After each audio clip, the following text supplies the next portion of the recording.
આપ સર્વોને હેતપૂર્વક જય શ્રી સ્વામિનારાયણ। આજની સત્સંગ કથા વાર્તા નિજ મંદિર સાવરકુંડલા। આજની સત્સંગ કથા વાર્તામાં આપણે પવિત્ર ચાતુર્માસ અંતર્ગત શ્રીમદ સત્સંગી જીવનની કથા સાંભળશું। અધ્યાય 52। સુવ્રત મુનિ કહે છે, હે રાજન, આ પ્રકારે ભક્તિ ભાવથી મહારાણીએ આદરપૂર્વક સવાલ કર્યો। તે સાંભળીને શ્રી હરિ પ્રસન્ન થયા ને ભક્તજનોને રંજન કરાવતા કરાવતા મહારાણી પ્રત્યે કહેવા લાગ્યા કે, હે ઉદાર બુદ્ધિમાન, તમે સર્વનું હિત કરો છો, તેથી સુંદર સવાલ કર્યો છે। તમે મારી નિષ્કપટ ભક્તિ કરો છો, તેથી તમારી પાસે છુપાવવા જેવું કાંઈ નથી।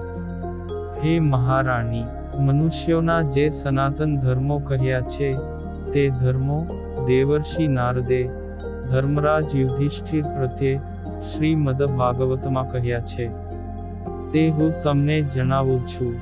હે રાજન, શ્રી હરિએ આ પ્રમાણે કહીને શ્રીમદ ભાગવતના સપ્તમ સ્કંધને વિશે કહેલા સમગ્ર ધર્મો મહારાણી પ્રત્યે કહ્યા। ત્યારબાદ તેમને કહેવા લાગ્યા કે, હે મહારાણી, મેં તમને મનુષ્યોનું કલ્યાણ કરતા જ્ઞાન, વૈરાગ્ય ને ભક્તિયુક્ત સનાતન ધર્મનું સ્વરૂપ સમજાવ્યું। આ ધર્મોનું મુમુક્ષુજનોએ પ્રયત્નપૂર્વક અધિકાર અનુસાર આચરણ કરવું। હે રાજન, શ્રી હરિનું વચન સાંભળીને પ્રસન્ન થયેલા મહારાણી ધર્મ મર્યાદાનું પાલન કરતા શ્રી હરિની જ પરમ પ્રેમથી પરિચર્યા કરવા લાગ્યા।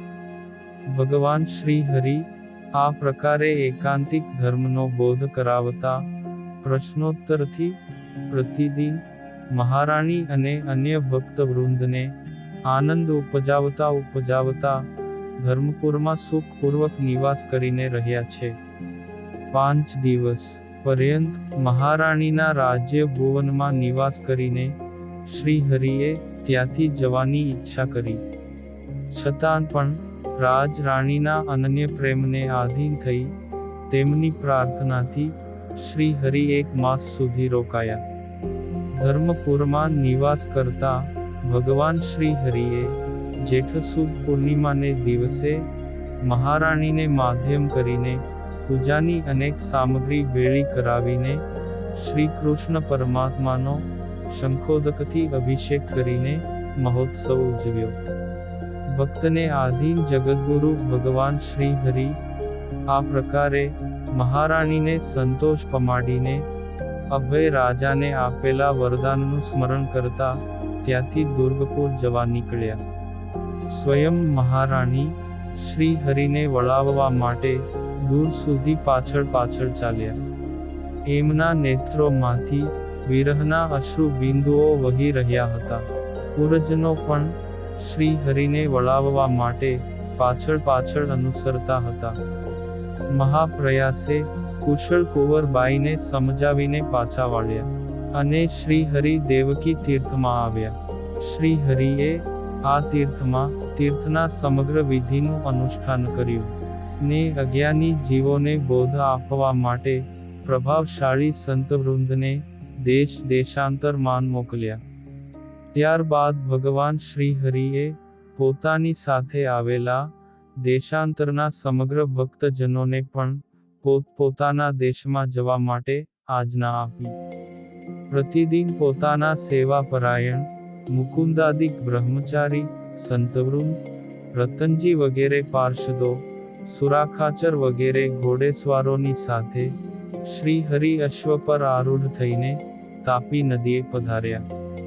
ત્યાંથી નર્મદા પધાર્યા ને નર્મદા ઉતરીને સાબરમતી નદીએ પધાર્યા અને ત્યાંથી ભાલ પ્રદેશને ઓળંગીને માર્ગમાં આવતા જે તે દેશ નિવાસી ભક્તજનોના ગામોમાં નિવાસ કરતા શ્રી હરિ તેમને સંતોષ પમાડતા દુર્ગપુર પધાર્યા।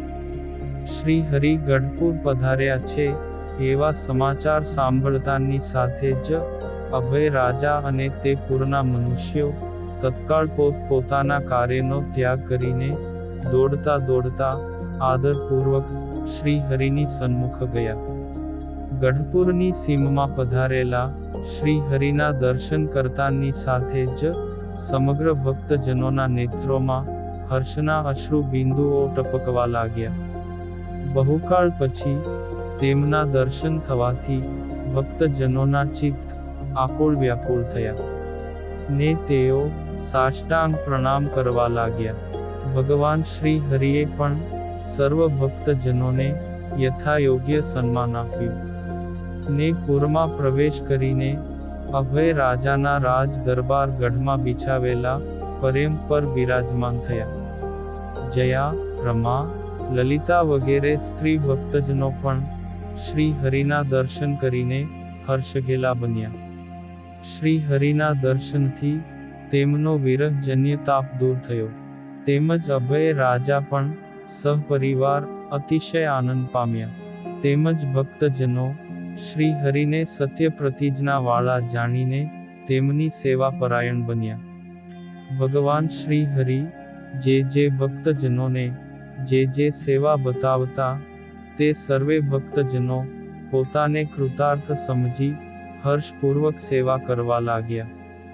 ભગવાન શ્રી હરિ રથયાત્રાના 1867 અષાઢ શુક્લ તૃતીયા તિથિએ સંગવકાળે દુર્ગપુરમાં પધાર્યા ને તે જ દિવસે મધ્યાહ્ન સમયે અભય રાજા દ્વારા શ્રી કૃષ્ણ પરમાત્માનો રથારોહણ મહોત્સવ ઉજવ્યો.